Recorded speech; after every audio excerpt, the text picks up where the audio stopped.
Pengertian kesetaraan gender secara umum. Gender adalah pembedaan antara atribut, sifat, sikap, dan perilaku yang tumbuh dan berkembang dalam masyarakat. Kata gender dapat diartikan sebagai peran yang dibentuk oleh masyarakat, serta perilaku yang tertanam lewat proses sosialisasi yang berhubungan dengan jenis kelamin laki-laki dan perempuan.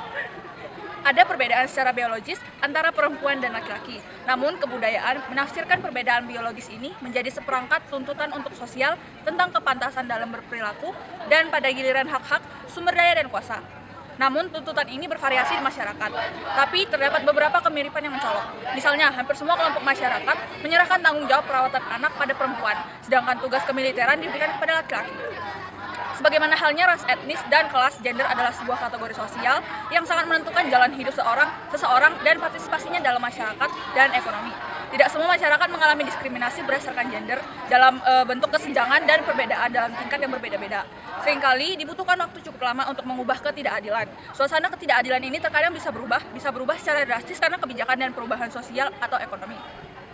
Kesetaraan yang berasal dari kata setara memiliki arti adanya tingkat yang sama. Kedudukan yang sama tidak lebih tinggi atau tidak lebih rendah antara satu dengan yang lain. Jadi pengertian kesetaraan gender merujuk kepada suatu keadaan setara antara laki-laki dan perempuan dalam pemenuhan hak dan kewajibannya.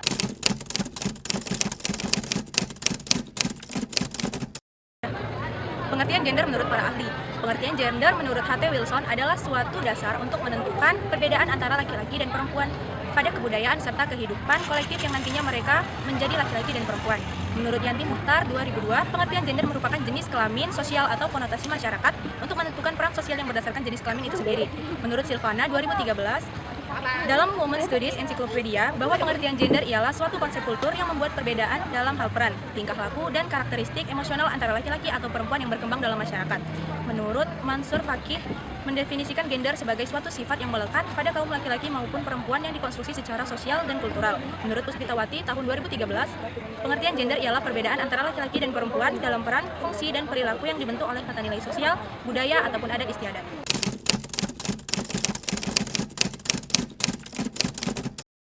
Dasar hukum kesetaraan gender di bidang ketenagakerjaan di Indonesia. Undang-Undang Dasar 1945 telah mengamanatkan kesamaan kedudukan setiap warga negara Indonesia dan menentang adanya diskriminasi yang tercantum pada pasal 27. Pasal ini yang menjadi landasan bagi Undang-Undang Ketenagakerjaan untuk mencantumkan pasal-pasal larangan diskriminasi terhadap pekerja perempuan dan perlindungannya. Perlindungan hukum tindakan diskriminasi terhadap pekerja perempuan sudah tercantum dalam Undang-Undang Nomor 13 Tahun 2003 tentang Ketenagakerjaan pasal 6 yang mengatur larangan diskriminasi dalam aspek memperoleh pekerjaan dan jabatan antara pekerja laki-laki dan perempuan.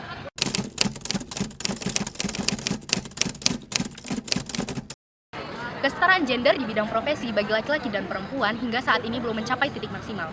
Hal ini dapat dibuktikan dengan adanya studi dari McKinsey tahun 2019 yang menyatakan bahwa 48% perempuan berhasil diterima sebagai pegawai biasa, tetapi yang mencapai tingkat manajer hanya sebanyak 38% dan untuk wakil pemimpin perusahaan hanya sebanyak 30% dari pihak perempuan. Hal ini berbanding terbalik dengan adanya tingkat 70% dari laki-laki yang berhasil menduduki jabatan tersebut. Di lain sisi, di Indonesia sendiri, menurut studi Sapternas tahun 2019, menunjukkan adanya 30,6% perempuan yang berhasil menjadi manajer di suatu perusahaan.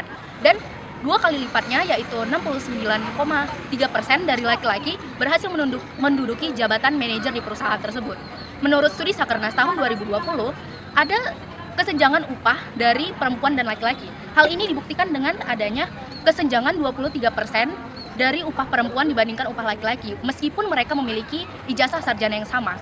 Perempuan mendapatkan gaji sebesar 3,7 juta, sedangkan laki-laki mencapai 5,4 juta rupiah. Hal ini menyatakan bahwa tingkat pendidikan terakhir yang ditempuh oleh seseorang, baik itu laki-laki dan perempuan, tidak menunjukkan sebesar apa upah mereka tersebut. Kesetaraan gender di bidang profesi masih perlu ditegakkan hingga saat ini.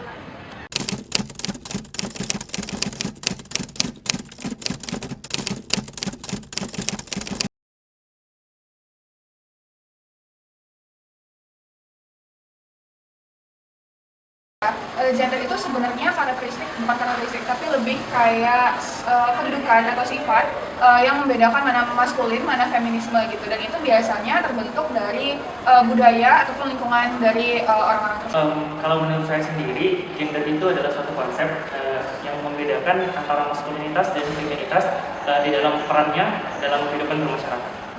Gender merupakan alat reproduksi yang dimiliki oleh seseorang yang dapat membedakan antara laki-laki dan perempuan. Gender itu ya bagaimana sesosok laki-laki dan bagaimana sesosok perempuan digambarkan dari jenis kelaminnya.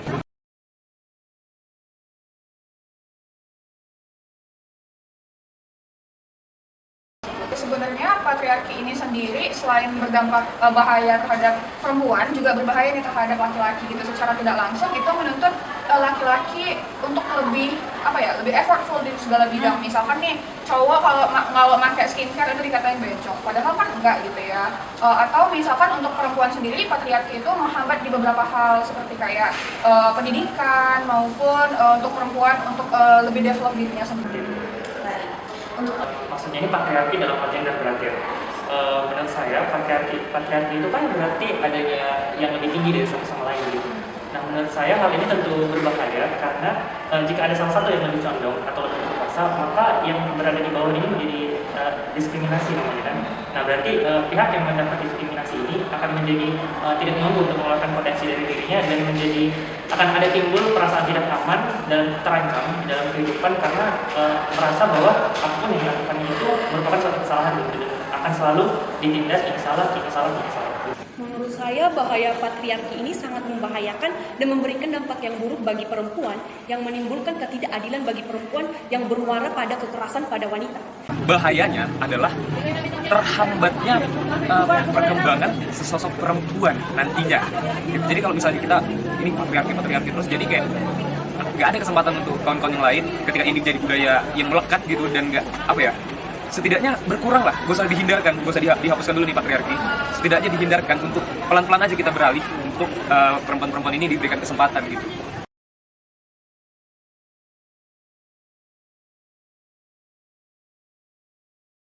Mungkin aku sekilas tentang perempuan. Yang pertama kan kita setiap bulan ada siklus menstruasi gitu ya, secara tidak langsung itu sedikit menghambat kita secara biologis karena kadang dianggap perempuan itu, apalagi kalau udah melahirkan nih, kamu nggak bisa kalau udah pernah melahirkan itu beberapa pekerjaan nggak boleh gitu kan, entah secara fisik gitu kan, atau kayak cuti melahirkan itu sulit banget ya kita dapat perempuan. Nah, jadi itu lumayan menghambat nih bagi perempuan, dan bahkan beberapa profesi itu dianggap sebagai profesi yang kasar atau berat yang terlalu di lapangan itu kadang tidak melibatkan perempuan karena katanya kondisi fisiknya itu cukup menghambat, atau bahkan kadang ada beberapa tanggapan untuk menjadi sebuah kepala atau kayak pemimpin itu jangan perempuan deh gitu kan, jadi itu cukup menghambat juga.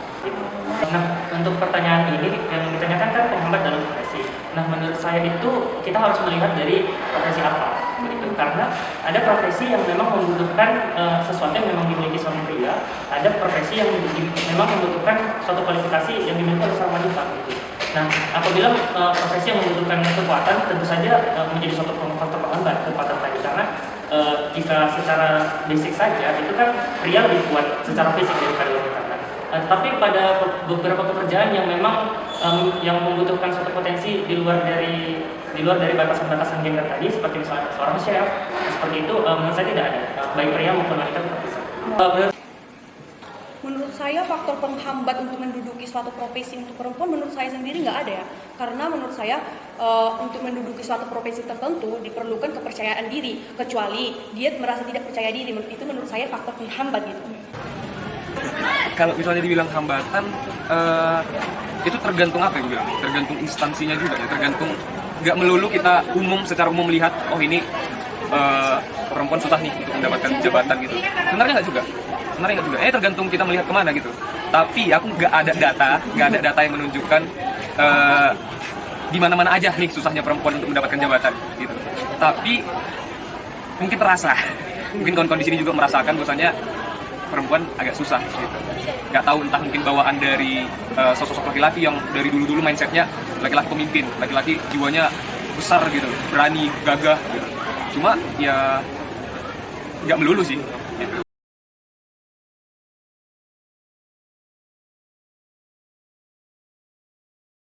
Iya, beberapa masih menjadi prioritas utama, tapi baiknya sekarang itu udah mulai nih ada kesetaraan bagi perempuan ataupun laki-laki untuk memimpin posisi-posisi utama.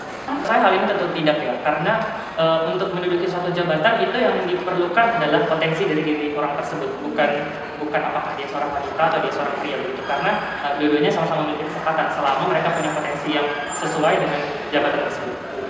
Menurut menurut saya dalam profesi gender itu nggak selalu menjadi prioritas pertama, karena perlu kita ketahui atau rekan-rekan ketahui bahwa dalam profesi itu apa yang dikerjakan oleh pria itu mampu juga dilakukan oleh perempuan gitu.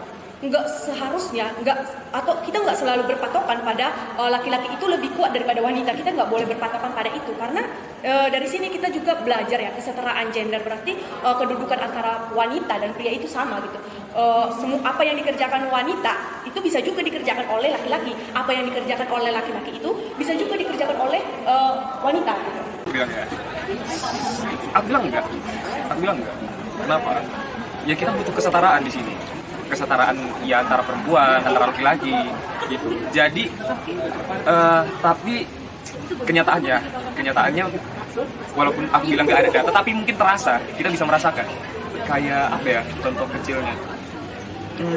Coba deh, mungkin adik-adik bisa lihat berapa sih misalnya di suatu instansi datanya yang laki-laki berapa yang diterima, perempuan berapa yang diterima. Coba kawan-kawan riset gitu. Pasti akan terasa perbedaan.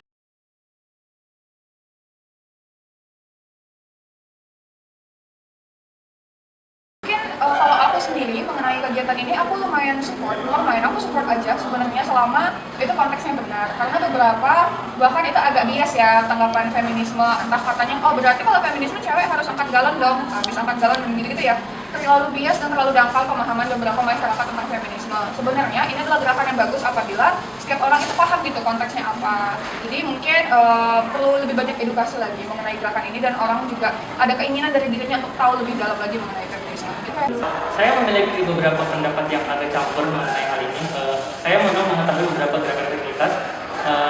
Misalnya adalah gerakan yang mendukung supaya wanita memiliki hak untuk memberikan suara dalam pemilihan presiden misalnya. Nah, saya sangat mendukung hal tersebut karena memang wanita juga memiliki suara. Wanita berhak menyuarakan apa pendapatnya, dan hal itu memang tidak bisa kita tutup-tutupi begitu. Tidak bisa kita tekan bahwa oh, kamu tidak boleh bersuara, kamu tidak boleh memilih ini, tidak boleh memilih ini.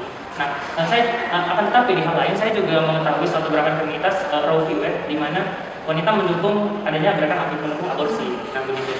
Untuk hal tersebut saya sangat tidak setuju karena itu adalah suatu tindakan yang menghilangkan nyawa, begitu, menghilangkan nyawa seorang janin. Nah, untuk dalam kasus gerakan feminitas yang ini saya benar-benar tidak setuju.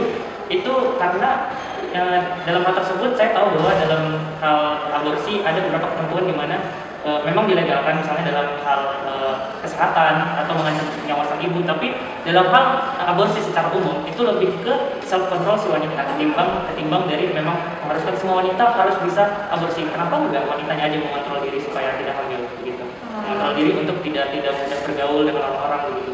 Jadi itu bukan jangan membawa kata feminitas untuk sesuatu yang memang secara kita pikirkan itu nafsu. Menurut tanggapan saya, gerakan feminisme ini merupakan segerakan ataupun gerakan kampanye yang dilakukan oleh wanita untuk mempertahankan haknya, untuk mendapatkan keadilan seperti supaya tidak terjadi kekerasan dalam rumah tangga, ataupun untuk mendapatkan untuk mendapatkan cuti kehamilan ataupun yang lainnya gitu kan. Menurut saya itu wajar-wajar saja dilakukan oleh wanita gitu untuk mendapatkan haknya. Itu termasuk juga untuk proses mendapatkan hak ataupun keadilan bagi wanita gitu. Selama gerakan ini untuk menyetarakan, bukan untuk memprioritaskan. Aku sepakat gerakan feminisme ini untuk menyetarakan ya, bukan untuk memprioritaskan seorang perempuan. Tapi kita memiliki posisi yang sama antara perempuan dan laki-laki. Oke, kayak aku bilang di suatu instansi coba dibuat setara. Apa salahnya? Gitu. Ya sebetulnya feminisme, kalau aku bilang ya feminisme itu ada, aku beranggapan akan lebih baik ketika tujuannya adalah untuk kesetaraan.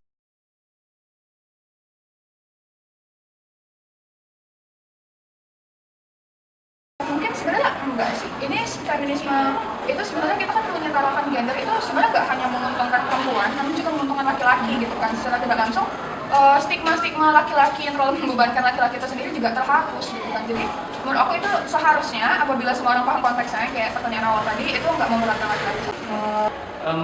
Dapat melemahkan posisi laki-laki? Menurut saya tidak ya, karena di dalam masyarakat itu menurut saya sendiri ada porsi masing-masingnya gitu. Jadi seperti yang saya katakan tadi, ada beberapa pekerjaan yang yang memang hanya bisa dilakukan oleh pria, seperti yang dikatakan Anda tadi, dan memang ada yang hanya bisa dilakukan oleh wanita, ada yang bisa dilakukan oleh keduanya gitu. Jadi menurut saya porsi masing-masing itu sudah seimbang, jadi nggak saling berdominasi satu sama lain. Menurut saya pribadi, dari gerakan tersebut itu bukanlah menjadi melemahkan laki-laki gitu. Bahkan menurut saya ya, kalau dari gerakan feminisme tersebut, laki-laki itu dapat berpikir bahwa wanita dan pria itu, wanita dan laki-laki itu sama, setara gitu, gak ada perbedaan antara mereka gitu. Apa yang menjadi hak laki-laki sama juga menjadi hak perempuan, ataupun kewajiban laki-laki sama juga dengan kewajiban perempuan. Menurut aku pribadi ya enggak gitu loh. Ya kita sama-sama manusia di sini. Kita sama-sama manusia, sama-sama individu. Aku nggak membawa genderku sebagai laki-laki, aku nggak memikirkan kalian sebagai perempuan. Tapi selama kita memiliki kualitas yang sama sebagai manusia, sah-sah aja. Gitu. Aku nggak merasa terlemahkan dengan gerakan feminisme ini. Nggak bisa kita anggap perempuan lebih apa, laki-laki lebih apa. Karena ya sejatinya manusia ya manusia gitu. Kita nggak bisa mengkotak-kotakkan oh kau karena perempuan, oh kau karena laki-laki gitu. Cuma itu perspektifku. Perspektif di luar sana sangat luas.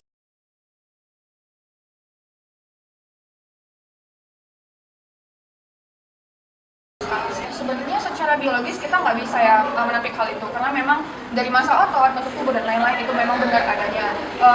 Tapi mungkin kalau misalkan itu dijadikan sebuah patokan itu saja gitu, dijadikan patokan untuk beberapa hal misalkan kayak kerjaan itu mematok dari lebih kuat lebih itu sebenarnya nggak bisa juga. Tapi nggak bisa menolak juga bahwa itu adanya. Tapi tidak menutup kemungkinan ada beberapa perempuan-perempuan atau banyak bahkan perempuan yang bisa juga sama kuatnya dengan laki-laki gitu kan, karena kita sebagai manusia juga bisa training untuk lebih kuat dan lain-lain. Bahkan laki-laki pun ada juga gitu kan yang fisiknya lebih lemah daripada perempuan. Jadi ya itu dia gender equality tadi bukan hanya kesetaraan gender yang apa ya kayak laki-laki bisa make up, perempuan juga bisa tomboy, bukan itu aja, tapi gimana kita bisa respect juga nih kalau misalkan ada nih yang lebih lemah dari kita, ada juga perempuan yang lebih kuat daripada laki-laki, karena ya manusia dengan segala keberagamannya gitu ya. Jadi mungkin kalau untuk stigma itu nggak bisa ditampik, mungkin mayoritas memang betul, dan laki-laki juga, perempuan dan laki-laki juga punya hormon yang berbeda, kondisi fisik yang berbeda. Secara perkasa, secara fisik oke, mungkin betul, tapi mungkin secara mentality dan lain-lain itu kita nggak bisa ya, kita patokan ke situ karena ya itu tadi kita semua sebenarnya setara. Menurut saya hampir sama seperti tanggapan saya dalam pertanyaan-pertanyaan sebelumnya. Di sini kan ditanyakan bahwa dikatakan bahwa pria itu lebih kuat dan berkuasa. Nah, menurut saya ini dua hal yang berbeda, di mana dari segi kekuatan menurut saya jelas pria itu lebih kuat secara fisik ketimbang wanita. Akan tetapi dalam hal berkuasa itu tidak, karena balik lagi seperti jawaban saya tadi, masing-masing dari gender memiliki kesempatan yang sama gitu. Apalagi dalam berkuasa berarti menjadi seorang pemimpin kan. Nah, menjadi seorang pemimpin itu dari wanita, baik pria maupun wanita, dua-duanya juga bisa, karena tidak memerlukan sesuatu khusus yang berhubungan dengan gender gitu, selama mereka memiliki potensi gitu menurut saya.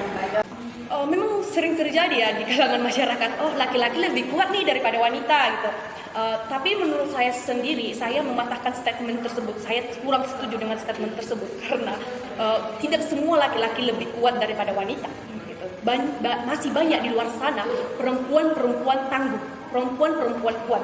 Jadi menurut saya laki-laki itu nggak termasuk ataupun nggak semuanya dikatakan kuat ataupun lebih berkuasa gitu. Karena di zaman sekarang yang kita lihat sebagai pemimpin juga sudah banyak perempuan gitu. Perempuan-perempuan sekarang juga sudah banyak yang berdedikasi ataupun berdiri sendiri gitu. Menurut saya statement tersebut nggak cocok gitu. Laki-laki itu lebih kuat gitu. Udah banyak kok pemimpin-pemimpin kita yang perempuan. Bahkan gue sama mulu di sekitar kampus ini, ya coba kalian lihat dari tahun ke tahun siapa aja perempuan yang sudah memimpin suatu organisasi atau komunitas misalnya seperti itu. Atau misalnya jajaran dekanat. Jajaran dekanat kan kita ada perempuan Bu Agus Mida, Bu Puspa. Jadi ya nggak selamanya lah.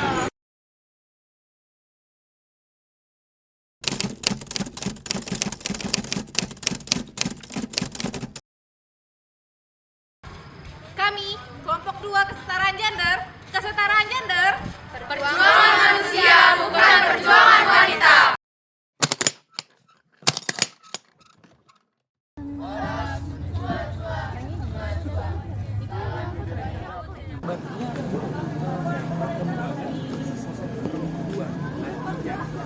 Jadi kalau misalnya kita